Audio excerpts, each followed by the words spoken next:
In today's video, we're going to be continuing with and finishing the Knights of the Nine DLC and questline featured in the Elder Scrolls IV Oblivion. Last time, we heard rumors of an attack taking place at the chapel in the city of Anvil. We fast traveled over, spoke with the city guard, the prophet, and as well we got to see the carnage for ourselves.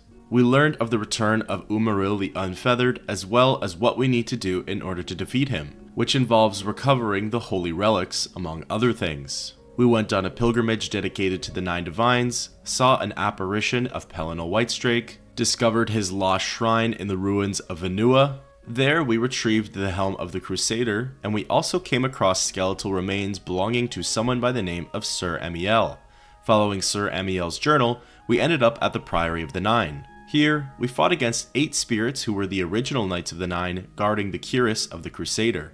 Once we defeated them and proved we were worthy, we began finding other relics, like the Mace of Zenithar and the Boots of the Crusader. From here, we continue our journey.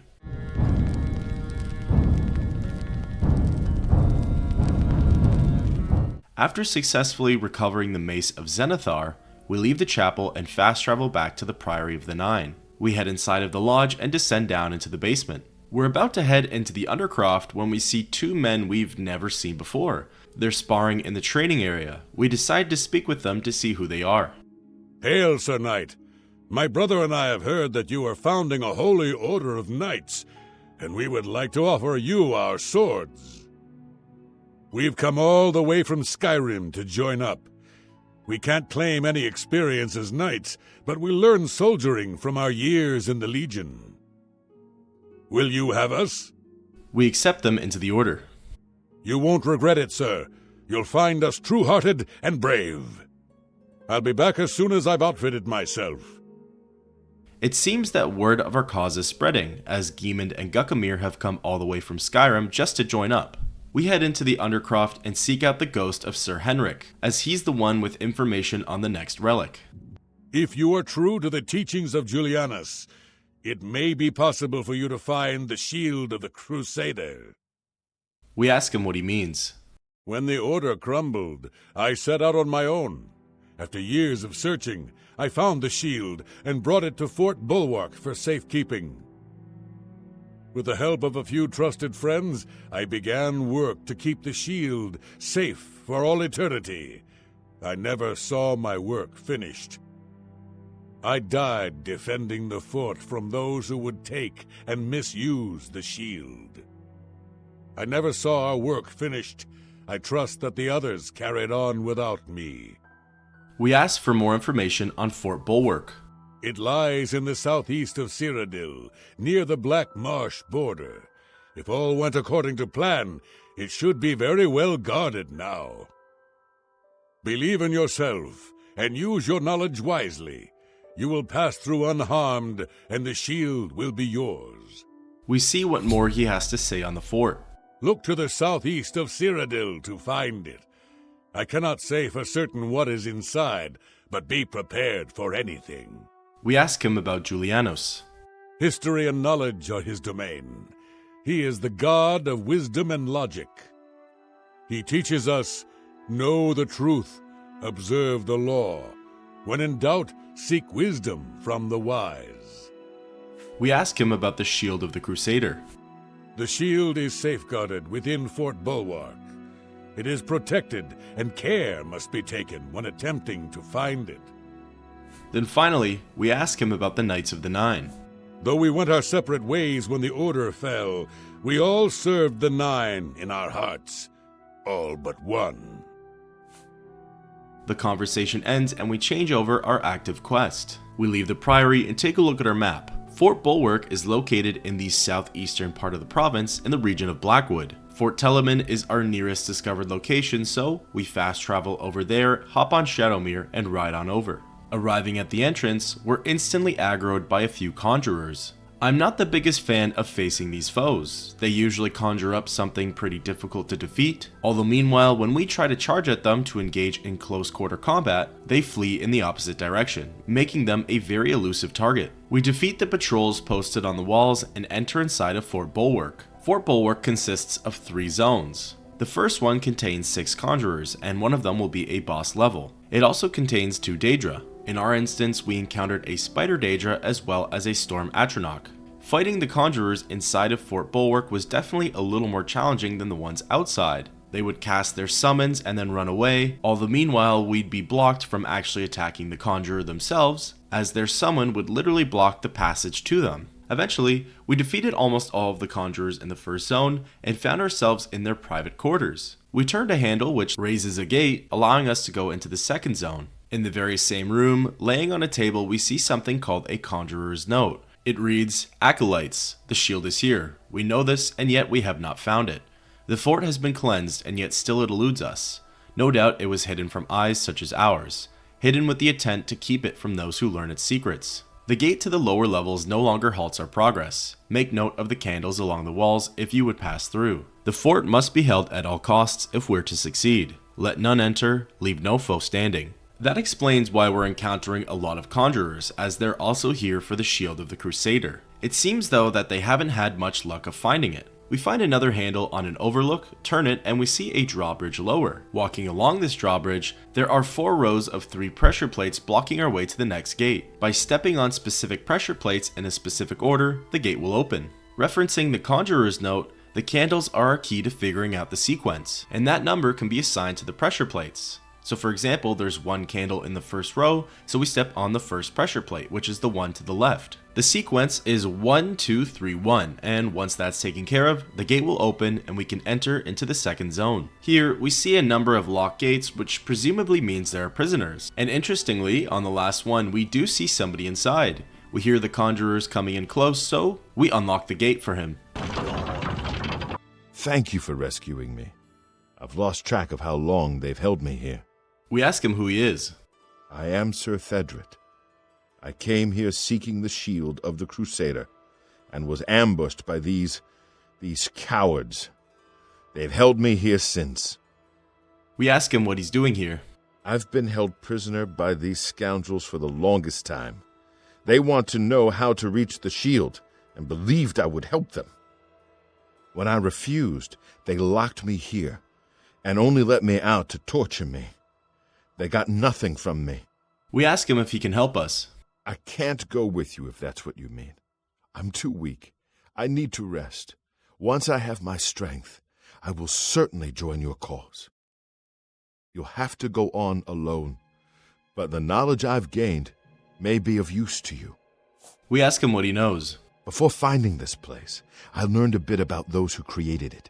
It's designed to keep the shield hidden and safe. A phrase kept coming up in the writings I found. When the eyes of the Guardians are upon you, Julianos will show you favor. I'm not sure how, but I just know it's a clue for making it safely through these ruins. You're the only one I've told. I hope it helps you. The second zone of Fort Bulwark contains 6 conjurers, and one of them will be a boss level. The nice part about these enemies is that after they've conjured up a Daedra, they don't run away, they actually choose to fight. So it makes our time clearing the dungeon a whole lot easier. Eventually, we enter into a room that has another Conjurer's Note laying on a table. This note reads, "The prisoner remains uncooperative. There is little doubt that he was on his own and none will come to his aid. It has been made clear to him that unless he reveals what he knows, he shall pay most dearly, and yet he still holds out.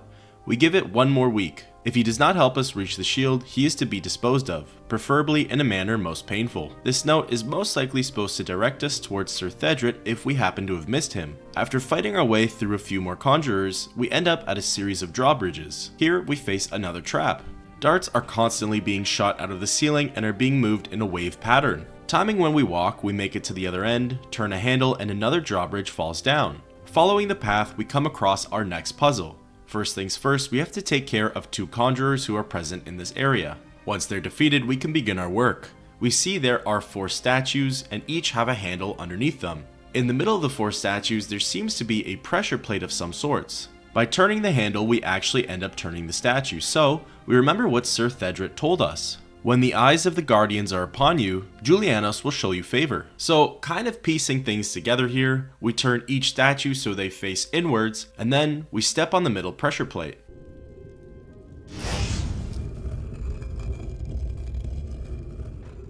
We successfully solve the puzzle which the conjurers could not. A hidden pathway opens up and this leads us into the third zone. The third zone doesn't contain any enemies because the conjurers couldn't figure out how to get here. Eventually, we come across a room that holds the third puzzle. We get a quest update and it's time to see what happens. We approach the center of the room, which has another pressure plate as well as a chest. Looking inside the chest, it contains an item called Rodgar's helm. We can take the helm and then look around the rest of the room. Lining the wall are 8 other chests as well as 8 statues above them. By stepping on the center pressure plate, we'll notice that one of the chests will have a glowing item above them, but we can't pick up that item and we don't already have it in our inventory. This is where I imagine this puzzle would have been very confusing without any online walkthroughs. So, remembering that we picked up Rodgar's helm, if we put it in any of the 8 chests lining the wall, then a new item will spawn in at the chest in the center of the room. Essentially, there are 8 different items that can spawn in that chest, and each item corresponds with one of the chests along the wall. Putting an item in the wrong chest will see that item despawn, so it might be a little bit before you get to see that specific item again. Standing on the pressure plate, we'll get to see which item goes where. However, we only get to see one item at a time, so we'll have to make a mental note of it or write it down, as it will disappear when we get our next item, and a new one will be shown above another chest. We'll be informed when we place an item in the correct chest, as it will begin to glow and the statue above it will turn around. You'll know you've finished the puzzle when this happens.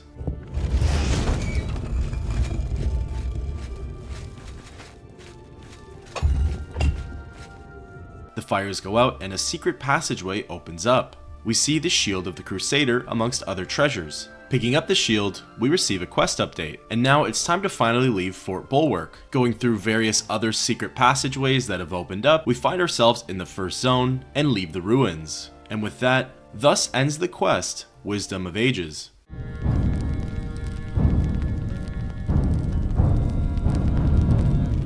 We can now open up our map and fast travel back to the Priory of the Nine. We make our way down into the basement and go into the Undercroft. Here, we seek out the next ghost who might know something, Sir Casimir. I know where you may find the gauntlets of the Crusader, for I was the one who lost them. Though many know where they are still lost. I believe there is something you must do in order to retrieve them. Would you listen to my tale and learn of the gauntlet's fate? We ask him to tell us. When the Order fractured, I followed Sir Beric into war, taking the gauntlets with me. When it was over, I returned to Cyrodiil. I attempted to return to the service of the Nine, but the war had changed me. I no longer had sympathy for the weak or pity for the suffering. In the brief time I was there, I did more to hurt the chapel than help it. It was there that I was cursed. We ask him what he means by cursed.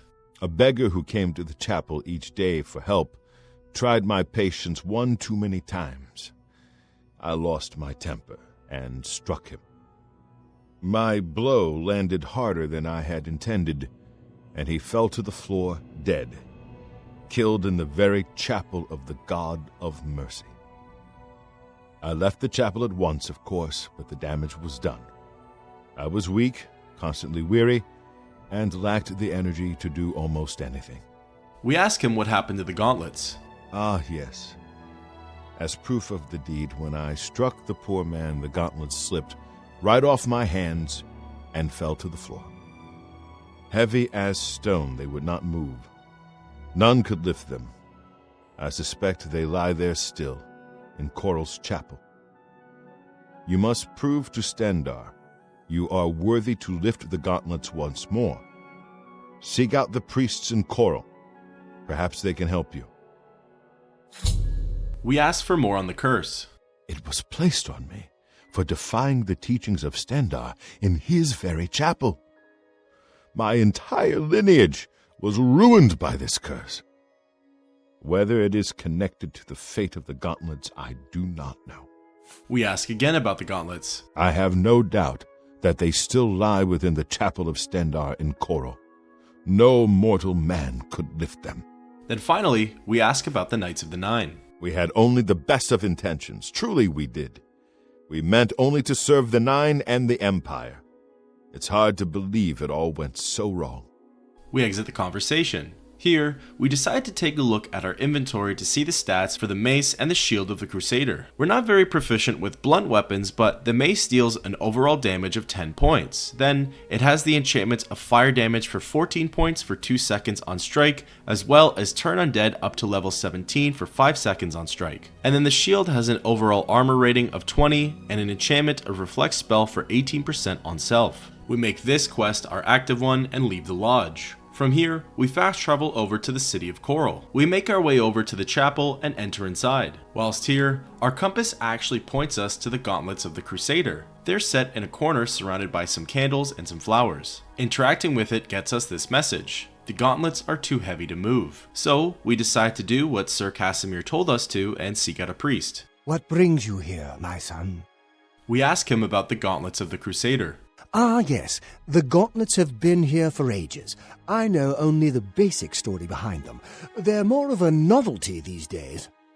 My only real involvement with them these days is keeping the youngsters from hurting themselves trying to pick the gauntlets up. What is your interest in them, if I may ask? We tell him we'd like to know their story. Yes, well, I don't know the whole thing. A great many years ago, a knight of the old order did something terrible, and the gauntlets just fell off. They dropped to the floor right where he stood, and no one could lift them. It was a sign of the curse placed upon this knight by Stendarr, I think. That curse still lingers on today, in fact. Poor Kellen. We ask him who Kellen is. Oh, why, he's a descendant of that very knight from so long ago. The curse has affected his family all these years. He suffers from it now. He came here from Hammerfell seeking a cure, but, well, there's really nothing that can be done for him, I think. He may know more of the story than I. Perhaps you should speak with him, if he's feeling well enough. We ask again about Kellen. He's down in the chapel hall, resting. You may speak to him if you like. We inquire more about the curse. It's a horrible thing, truly. One cannot help but pity those such as Kellen, who have such a burden placed on them through no fault of their own. But if it is the will of the Nine, then there is little that can be done. We ask for more information on the gauntlets. The gauntlets have been here far longer than any of us. I don't expect that to ever change. They'll almost certainly be here long after we're all gone. Certainly after Kellen's family has died out. We exit the conversation and make our way down into the chapel hall. Here, in one of the side rooms, we see a young Redguard sitting on his bed, yawning over and over again. This is Kellen, and he's clearly showing signs of his fatigue. We speak with him. What is it? Is there a cure? Has Erelder found a cure? I know there's something he's not telling me. We ask him about the gauntlets of the Crusader. You've seen them, I assume. The only evidence of what happened so many years ago. Do you know that I thought perhaps I could lift them? That somehow this curse would be lifted if I could pick them up? I tried for hours, until my whole body ached, and I could barely move. I lay there on the floor next to them, weeping. I'm not ashamed to admit that. I've been at the end of my rope for far too long to be ashamed of anything. We ask again about the gauntlets. I don't know why they're still here. They're so heavy, and I'm so weak. What does Stendarr want from me? We ask him what he knows of the curse. Ah, so you've heard it, have you? Terrible curse. Been in the family almost longer than anyone can remember. When I was younger, I could live with it. Wasn't so bad, but it's only gotten worse over time. I'd come here, to the place it all happened, in the hopes that something could be done. I fear I haven't much time left otherwise. Erelder has let me stay, mostly out of pity, I think. But there's something else. I swear he knows more than he tells. We ask him about Erelder. I've seen plenty of pity in people's eyes over the years. I grew up recognizing it. But with Erelder, there's something else there. And when he speaks to me, There are times I'd swear he sounds apologetic. Guilty, even. Why would that be? What reason does he have to hold back information? I know I'm a doomed man one way or the other. Speak to him if you can. Convince him to tell me what he knows as a dying man's last wish. We exit the conversation and ascend back up to the chapel of Stendarr. We seek out Erelder and speak with him. It's my pleasure. Please continue. We ask him what he knows about Kellen. I cannot face him. I know what might be done for him, but I haven't the will to do it. I wish I could help him. Truly I do. But I cannot muster the strength to damn myself on his behalf. We ask him what he's talking about. The curse. I know what would lift it, but I cannot do it. The only way to free Kellen of his curse is to take it on myself. I am not strong enough to do this, and so I am a failure. I fail Kellen every time I speak to him, and I fail Stendarr every time I pray to him and do not ask for the power to lift the curse. Do you know one who would do such a thing? One who would pray at this chapel's altar, pray to Stendarr for the power to lift this curse? We ask again about the curse. I've told you, the only way to lift the curse from Kellen is to pray to Stendarr for the power to free him. But that means taking the curse on yourself. You'll be marked for life, as will all your children and your children's children. We exit the conversation. The compass is pointing us towards the altar, as we have to pray to Stendarr. However, we're going to quickly check in with Kellen to tell him of the news. Good morning. You've spoken to him, haven't you? And he's told you something you don't want to tell me. I need someone to please tell me what's going on. Please help me. Have mercy on me. We choose to discuss the curse with him. So what can be done for me? I know you've learned something. I can see it in your face. We tell him there's a way to lift the curse. So someone could only lift the curse from me by taking it on themselves? No wonder Erelder didn't tell me. I'm not sure whether to call him a coward or simply say that I don't blame him. That'd be a large burden to bear. Thank you for being honest with me. We ask him one more time about the curse. I'm not sure how I feel. To know that the curse can be lifted gives me hope, but to know that it also means damning another. Would someone taking that responsibility be merciful or suicidal? We exit the conversation and ascend back up to the chapel. Here, we make our way over to the altar and interact with it. We're asked if we wish to pray to Stendarr for the power to lift Kellen's curse. We say yes, and we get a quest update. We gain the power to cast the spell Lay Hands and descend back down to the chapel hall. We stand in front of Kellen and cast the spell. From here, we get a quest update as well as receive the curse of the condemned. We speak with Kellen. How did you? I feel good. I feel good. I don't feel like death. I feel like running.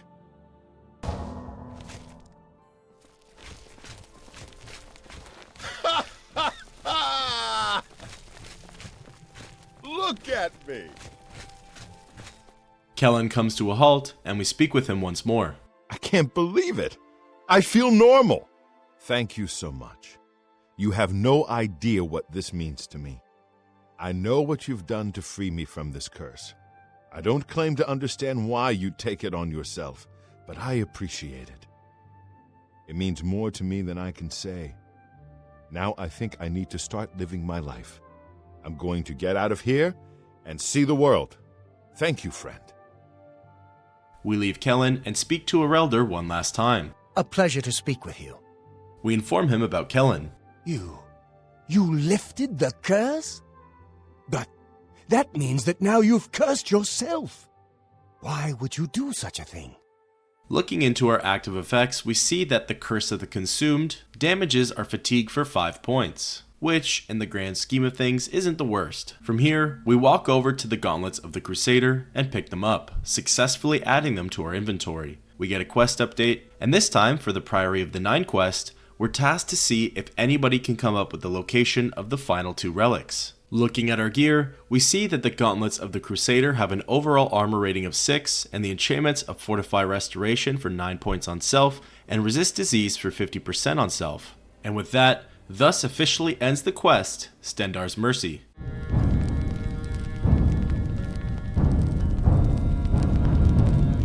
Leaving the Chapel of Stendarr, we open up our map and fast travel back to the Priory of the Nine. Arriving back at the lodge, there's familiar faces, and then there's also an unfamiliar face. Oh, met Sir Knight. Sir Knight, thank Arche you are back. I have terrible news. Sir Roderick, I think he's dead. We ask who Sir Roderick is. A holy knight, like you, questing for the relics at the Prophet's call. I was his squire. I believed he was chosen by the gods to reclaim the relics. We ask him what happened. At first things were going well. He prayed at all the shrines and received a vision, a disturbing vision. The shade of Sir Beric spoke to me was all he said. We must put him to rest. We traveled back and forth across Colovia. He was always asking about an old noble family, the Vlindrels. Finally, he found what he was looking for. We went to Underpall Cave, and there he fell. We ask what Sir Roderick was looking for. He said that Sir Beric's tomb was in Underpall Cave, which is no cave, but some kind of buried keep. He had learned that Sir Beric had once been a questing knight, like us. He had found the greaves and sword of the Crusader, but then turned to evil. Sir Roderick hoped to find the relics within Sir Beric's tomb, and he did. But we also found a terrible guardian, the wraith of Lord Vlindrel, Sir Beric. We ask him if he knows where the relics are. Yes, my lord, and I brought you. Sir Roderick shouted for me to take them. The greaves, the holy relic, they're yours.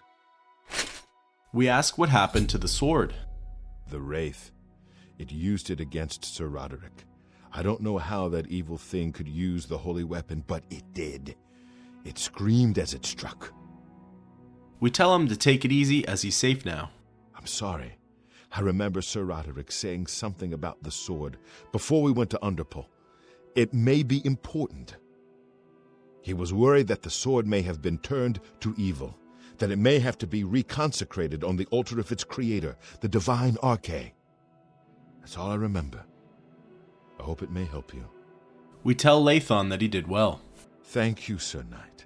I would ask a boon if I could, although I know I do not deserve it. Would you make me a Knight of the Nine? I want to dedicate myself to ridding the world of evil. I owe it to Sir Roderick. We tell him to rise as a knight. Thank you. Thank you, Sir Knight. I will not fail you. Give me a moment to arm myself, and I will accompany you to Underpall Cave to destroy the foul wraith. We take a look inside of our inventory for the greaves of the Crusader. They have an overall armor rating of 10, and the enchantments of Fortify Restoration for 6 points, as well as Fortify Destruction for 9 points. Standing right in front of us is Erelder, the High Elf Priest from Coral. We speak with him. I find myself here, at your disposal. I want to make up for the mistakes I've made, and devote myself fully to the faith. If it pleases you, I would join your order and serve the Nine at your side. What say you? We accept Erelder into the order. Thank you. It means a great deal to me. Excuse me while I gather the equipment I need. While Lathon goes downstairs to change into his uniform, we go upstairs and see yet another familiar face, Sir Thedret. Did I not say we would meet again? I am here and ready to serve. I will join your order, and together we will fight this new threat against the Nine. Glory to the Nine. The Knights of the Nine has grown from a one-man army of just us to multiple people from different walks of life, which is really nice to see. We go down into the Priory basement and see a brand new face working pretty hard already. Sergius Terrianus, at your service. Thedret and I go way back, and he said there was need of a blacksmith here. It'd be an honor to provide what service I can. So, you need anything repaired, you come see me. Turning around, we see that Sir Lathon is all ready for our expedition. We leave the lodging and take a look at our map for Underpall Cave. It's located by the Orange Road in the Heartlands. We see that Glade Mist Cave is our nearest discovered location, so we fast travel over there at once. We take Shadowmere and ride over to Underpall Cave. Arriving, we receive a quest update for the Sword of the Crusader.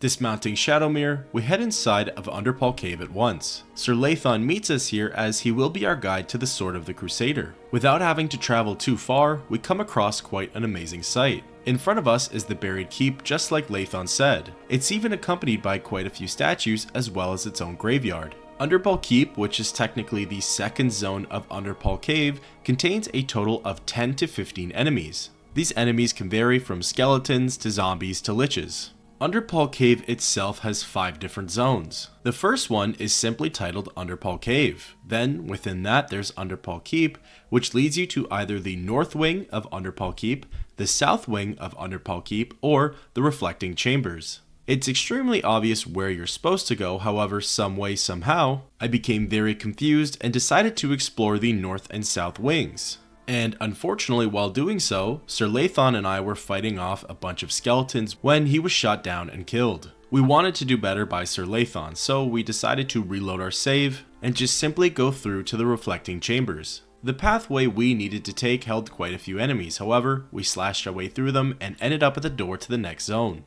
This is the way Sir Roderick and I came. So Lathon confirms that we're going the correct way, as before he kept saying that he didn't recognize any of the pathways we were going down.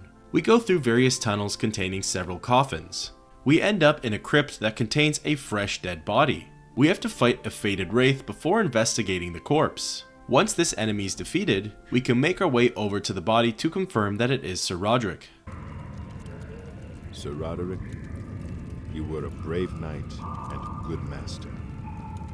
Long may your name be remembered in the annals of the relics.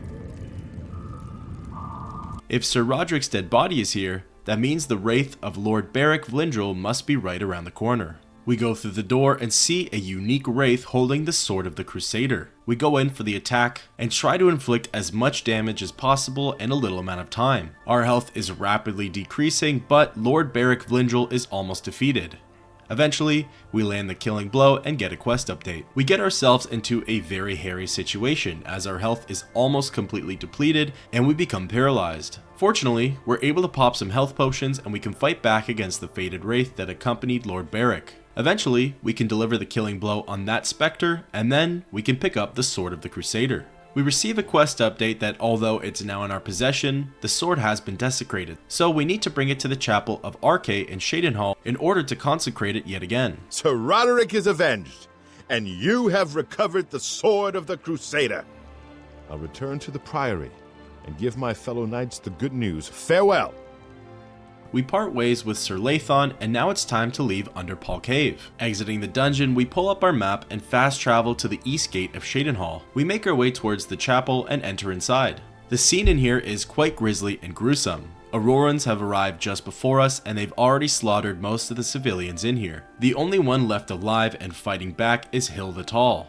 We try to save him by stepping in front of all the attacks. We slash down the Aurorans as best as we can, finally leaving just one left. We hack away at it, depleting its health, and we make note that the Aurorans here are not as difficult as the ones we faced in the Chapel of Zenithar. Most likely because this time around we were actually able to fight back without having to worry about the citizens getting caught in the crossfire. Eventually, we slay all of the Aurorans and get a quest update. Unfortunately, we see that we were unsuccessful in protecting Hill the Tall. All of the citizens present in the chapel at the time of the attack were killed. It's time to do what we came here for. We make our way to the altar and interact with it. We get a quest update that the sword has now been reconsecrated. And now, it's time to return back to the Priory to see how we can put a stop to Umaril. We leave the chapel and take a look at our inventory. The Sword of the Crusader has an overall damage rating of 27, as well as the enchantments of fire damage for 14 points for 2 seconds on strike, as well as damage magicka for 40 points on strike. We open our map and fast travel back to the Priory of the Nine. Outside, Lathon's waiting for us. Lord Crusader, the prophet is here. He's just arrived. He seemed to know you were coming, told me to wait for you, and here you are! Come, he is preaching to the assembled knights in the chapel. You should speak to him at once. And with that, thus ends the quest, The Sword of the Crusader.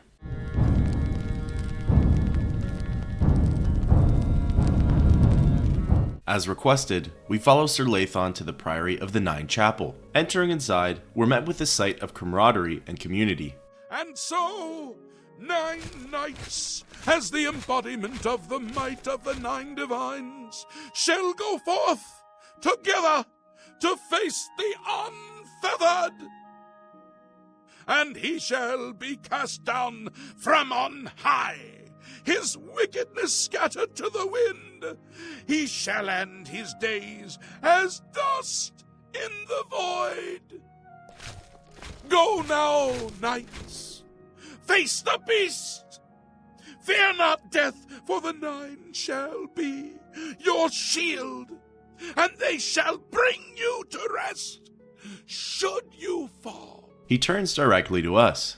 You have stepped from the humble shadows of obscurity and into legend. No feat you have accomplished in your life compares to what you have become. You are an embodiment of Pelinal Whitestrake, the bane of Umaril the Unfeathered. The time has come for you to fulfill your destiny. Umaril lies hid in the ancient fane of Garlus Malatar. You must go there and destroy him. We ask him if we're ready. No. Should you face Umaril, you would suffer the same fate as Pelinal.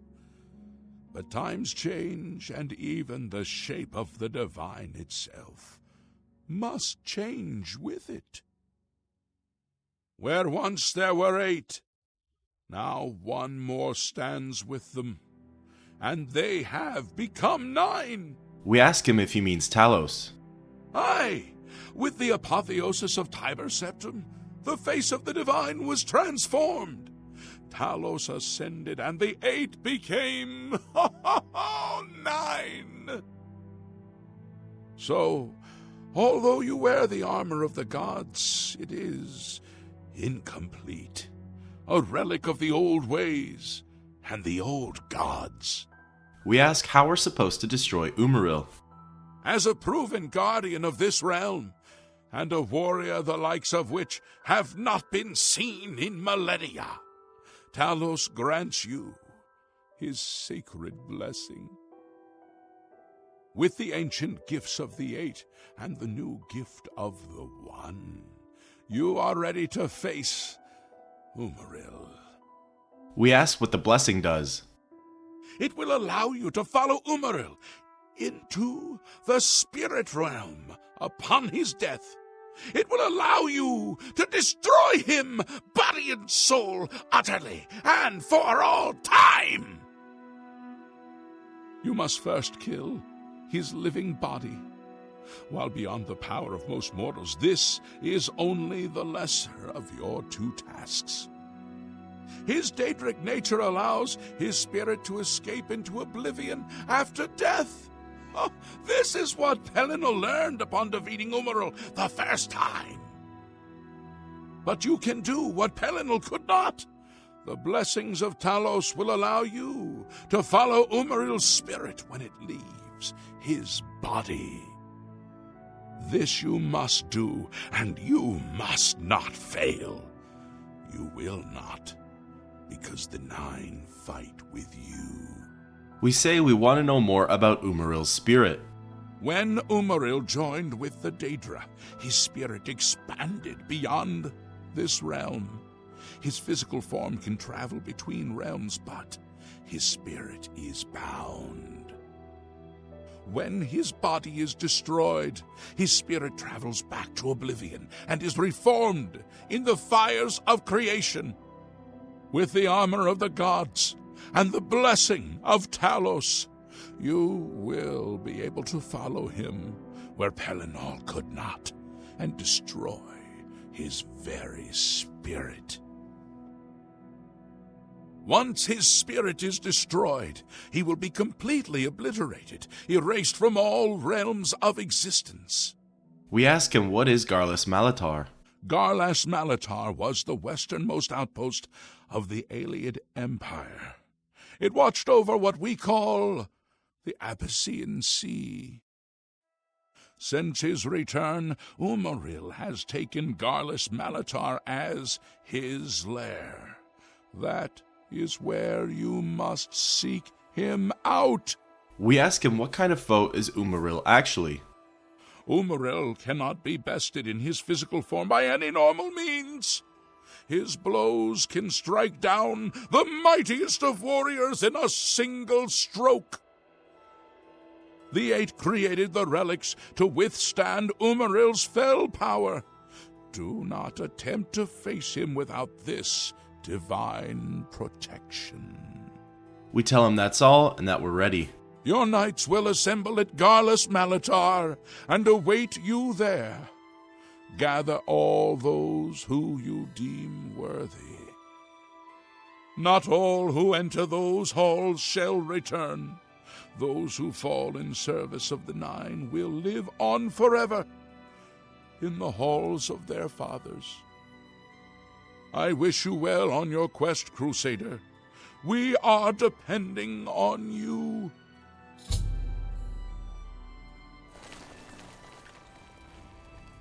The rest of the Knights of the Nine get up and make their way for Garlus Malatar. Sitting in the corner is someone we haven't yet been acquainted with. We go to speak with this wood elf. Sir Knight, allow me to introduce myself. I am Brelin of Silvenar, at your service. I come to offer myself as a knight in service of Auriel, or Akatosh as he is known in Cyrodiil. I bring nothing but my skill with the blade, which is not inconsiderable, and my devotion to the Lord Auriel. Will you accept me, as unworthy as I am? We accept and welcome him into the order. I am honored to join the order under your illustrious command. Excuse me while I go to the armory and attire myself as befits a Knight of the Nine. If we're about to make way to Garlus Malatar, we figure now is the best time to accept everybody who's willing to join into the order. Before we leave, we quickly speak with the Prophet one last time. Do you still have questions, Crusader? We ask him about the 8 and 1. Just as the Eight aided Pelennor of old, now the Ascended One, Talos, who was Tiber Septum, provides his blessing to you, the new Crusader. We ask him about the Crusader's relics. You have achieved what no knight since the legendary Divine Crusader has achieved. You have reassembled Pellennor's holy armor and weapons. You are truly the Divine Crusader reborn. You are ready to face Umaril and destroy him in the name of the 8 and 1. Go now and fulfill your destiny. You are ready, and the Nine walk with you. We decide to take a look at what the Blessing of Talos does. Well, the Blessing of Talos gives us the Blessing of Talos for 30 seconds on self. It also fortifies strength and endurance for 20 points each for 60 seconds, although it does drain our speed and agility for 15 points for 60 seconds as well. Before we make way to the Aeliad ruin of Garlus Malatar, we decide to see if a theory of ours is true. We make our way into the Priory Lodge and head down to the basement. From here, we make our way to the Priory Undercroft and see that our theory is true. A ninth spirit has joined the Guardians. We go to speak with Sir Beric. You redeemed my soul from the evil that had ensnared me. For that, I am forever in your debt. The old bitterness that seemed so important to me in life. What is that now? How to weigh that against my very soul? We ask him about the Knights of the Nine. The Knights of the Nine stand together once again. I would not have thought it possible. We owe you a great debt. We ask him about the Sword of the Crusader. I took the sword down with me into evil. You have redeemed us both. The gods smile on such deeds, noble knight. Finally, we ask him about Sir Caius. The evil took hold of me the day that I slew Sir Caius on the priory steps. I baited him, knowing his temper, and then I killed him when he drew against me. I killed him in cold blood with the holy sword itself. I could have disarmed him or wounded him, but a cold pride had taken hold of me, and so I slew him and went to war and never returned. The evil grew upon me until I became cruel, a tyrannical ruler, a terror upon the land. In death, evil held me even tighter than in life. Thanks to you, that all is behind me. Sir Caius and I will go to Etheria side by side, as of old. The gods are truly merciful. We exit the conversation with Sir Beric and go to speak with Sir Caius. Greetings, Sir Knight. We ask him about Sir Beric. You put right the evil that I began through my own weakness. Sir Beric is once again part of our fellowship, and shall be forevermore.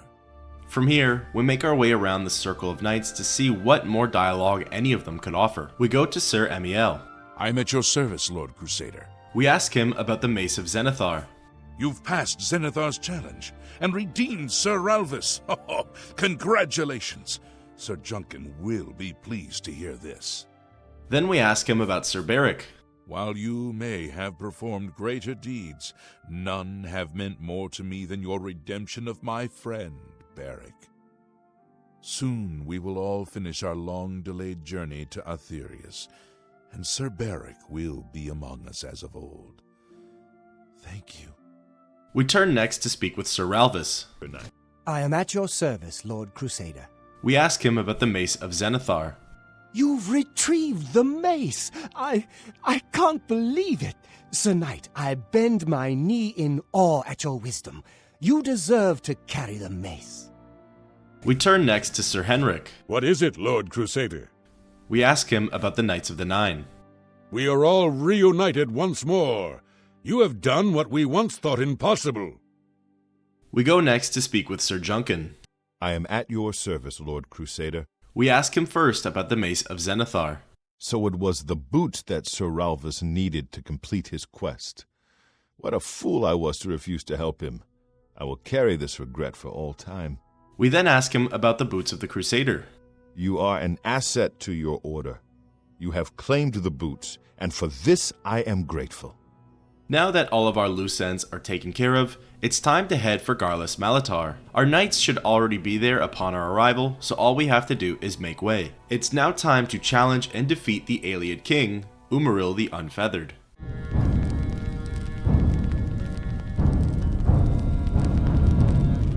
We open our map and see that Garlus Malatar is on the west coast of Cyrodiil. We see that our closest discovered location is Harota Cave just north of Anvil. We fast travel over and ride Shadowmere all the way there. Eventually, we arrive at the Ayleid Ruin and receive a quest update.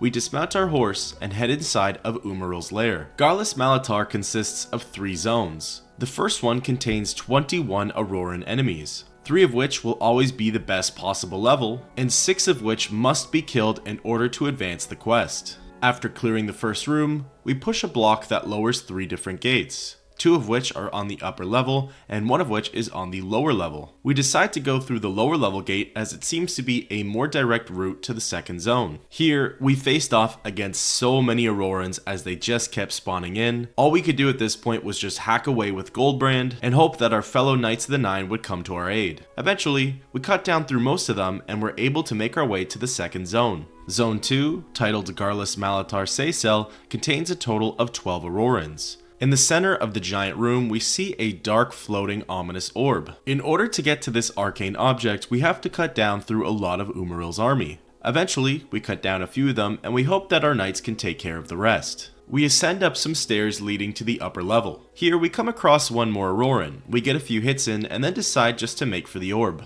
We get in close and see that we're prompted to destroy it. We activate it and see what happens.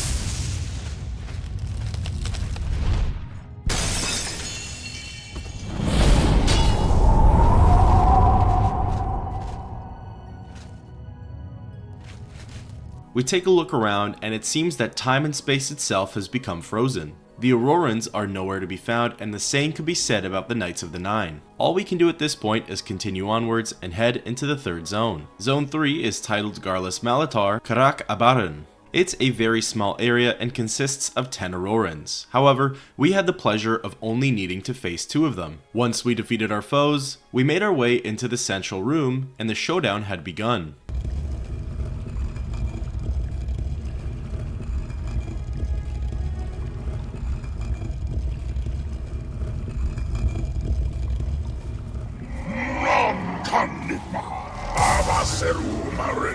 Umaril the Unfeathered steps out of the shadows and charges in for the attack. We summon a Dark Seducer and begin hacking away. We actually managed to defeat Umaril relatively quickly. Once we've destroyed his physical form, we receive a quest update.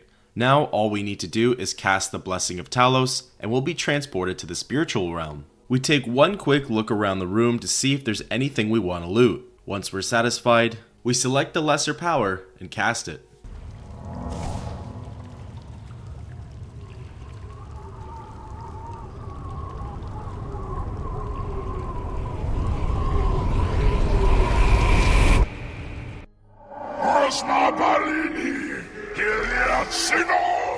We're teleported to the spiritual planes where Umaril's spirit resides. The fight here is just as quick as the one at Garlus Malatar. We deliver the killing blow and are delivered back to Cyrodiil.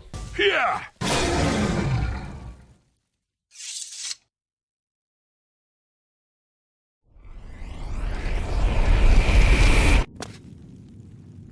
We receive a quest update that Umaril the Unfeathered has been destroyed forever. Crusader, arise, stand and face the light. Breathe again and receive your reward.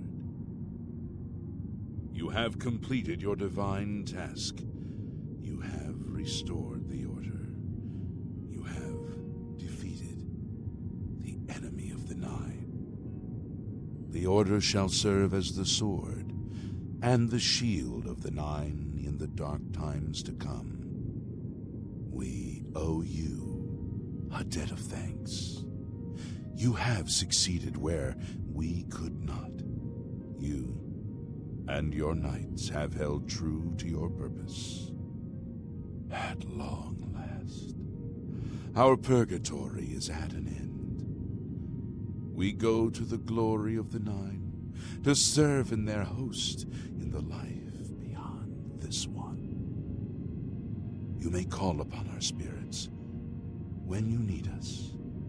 Simply pray at our tombs, and each of us will grant you a blessing from the Nine. May your sword serve the Nine all the days of your life, Crusader. Farewell.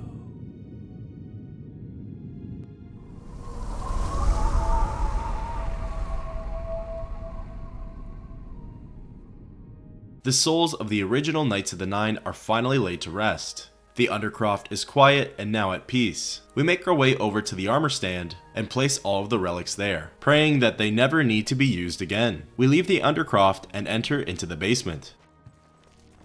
Lord Crusader, how can this be? You're alive! It's a miracle! I heard voices in the Undercroft, and I came to investigate. You vanished in Garlus Malatar. After the battle, we searched further into the ruin and found you next to Umaril's corpse. You had no wounds on your body, but you were dead. I saw it with my own eyes. You did not draw breath. We laid you to rest in the Undercroft. We kept your death a secret. We feared what would happen if our enemies thought you were dead. We say the wonders of the Nine are many. Indeed, they are. We knew you had succeeded in destroying Umaril's physical form, but it seemed that you had met the same fate as Pelennor Whitestrake. Tell me, was Umaril destroyed? We say we severed his very soul. Then he is destroyed. We've won, and you're alive. I have to tell the others. Sir Thedret makes his way back to the upper level, then outside. We follow him. Knights of the Nine, hear me. Today we have witnessed undeniable proof of the strength and the might of the gods we serve. Slain in battle with the dread Umaril, by the grace and mercy of the Nine, the Crusader lives again. How can this be, you ask? What of our foe? What has become of Umaril the Unfeathered? Umaril has been slain by the Crusader. His very spirit cast into the void and destroyed for all eternity. He will never rise again. Let us give thanks to the Nine. By their power, the Crusader has rid the world of Umaril forever. Hail the Lord Crusader! Hail the Lord Crusader is arisen! We receive praise and a warm welcome from the rest of the Knights of the Nine. We make our way into the Priory Chapel to see if the Prophet is still here. He isn't, and in fact, we never see him again. We make our way back into the Priory Lodge. We take a look around the Knight Circle and see that only a few of the originals have survived, meaning the rest died in battle at Garlus Malatar. We make our way into the Undercroft to see what these promised blessings entail. Zenithar grants you good fortune. May you always endeavor to become the master of your craft. Lord Akatosh lends you his might. When your own strength fails you, trust in the Nine. Dubella has strengthened your wit and charm. Never allow the beauty of the world to be lost on your eyes. Kinnereth grants you the swiftness of the wild. The Great Mother endures. Mara grants you her endurance. When all else fails you, look to love for the power to carry on. All that lives will die, and all that is dead will live again.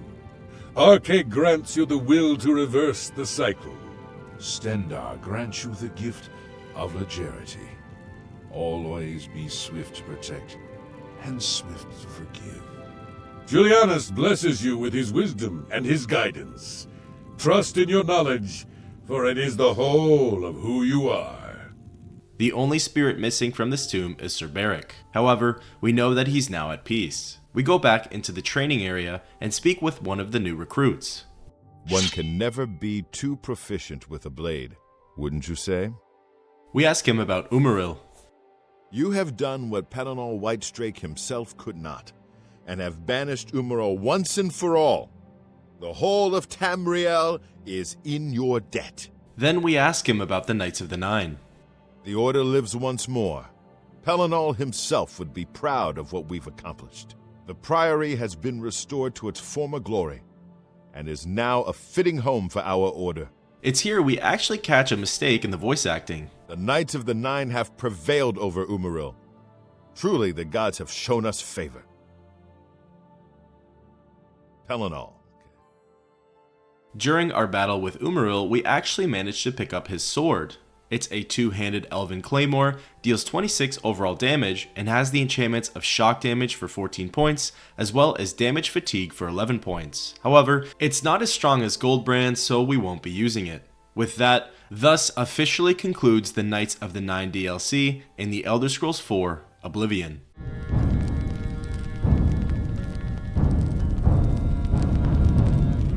So it's time to talk about what we liked and what we didn't like about the Knights of the Nine DLC. For the most part, I enjoyed it. I liked how the questline begins, with something as subtle and simple as speaking with a presumed madman preaching outside of a recently desecrated chapel. I found the chapel massacres to be a very good plot point and visual for just how hateful Umaril was towards the Nine Divines. Speaking with the spirits of the original Knights of the Nine in order to find the holy relics was great, and I rather enjoyed the trials we needed to go through in order to retrieve them. The shield and the gauntlets were likely my favorite trials, as I always enjoy quests that surround dialogue and choices, as well as found the puzzles of Fort Bulwark very entertaining. It was really neat to actually witness one of the chapels getting attacked by the Aurorans, as we experienced in Leyawiin and Shadenhall. The Priory of the Nine itself is a really nice place to hold up and establish as our headquarters. I liked how we had a constantly growing group of knights, most of which we managed to meet through our travels and quests for the relics. Speaking of which, I thought the concept of centering this DLC around the importance of Pelennor Whitestrake's Crusader armor, moreover, just armor in general, was a unique and rather interesting choice. Umaril himself, in my opinion, was a really fascinating pick as the main antagonist, as he was an Ayleid king in his original life. We really only hear about the Ayleids and see what they had left behind, but we've never gotten to experience them yet, which this DLC scratches that itch a little bit. Now, as for what I didn't like, I thought this quest line was very short. There's only 11 quests in total, and a few of them could be banged out in a matter of minutes. It doesn't feel completely fair to compare it to the Shivering Isles, but that DLC simply has so much more going on and plenty to do after you've beaten all of the quests. That brings us to our next point. There's really nothing to do after completing this quest. There are no tasks given to us afterwards, and for the most part, the Priory and the Order have no goal or purpose once Umaril is defeated. That's a great segue to the next point, and I know it's partly due to our character's stats and level, but Umaril was way too easy to beat. Again, our gear and abilities were probably too high for the proper level of challenge during this quest, but we had more trouble facing Lord Beric Vlindrel and even some of the Aurorans than we did with Umaril. Speaking of the Aurorans, I would have liked to have fought them more. We really only faced them in the chapel attacks, which happens twice, and then finally in Garlus Malatar. Considering they're supposed to be Umaril's army, I would have liked to engage in more combat with them, similar to the Knights of the Order in the Shivering Isles DLC. It also would have been nice to see a variety of Aurorans. We only counter the one character model and type, so to see another one or two different designs for the enemy would have been appreciated. Finally, I wish they had included a few side quests with this DLC. Even if they were minor and simple fetch quests, I still think that would go a long way in terms of giving players a little more content than what we got. All in all, it was a great DLC to get to experience, and a rather shorter storyline at that, meaning we can make preparations to get into the next one as soon as possible. Thank you for coming along this journey with us, and until next time, keep on adventuring.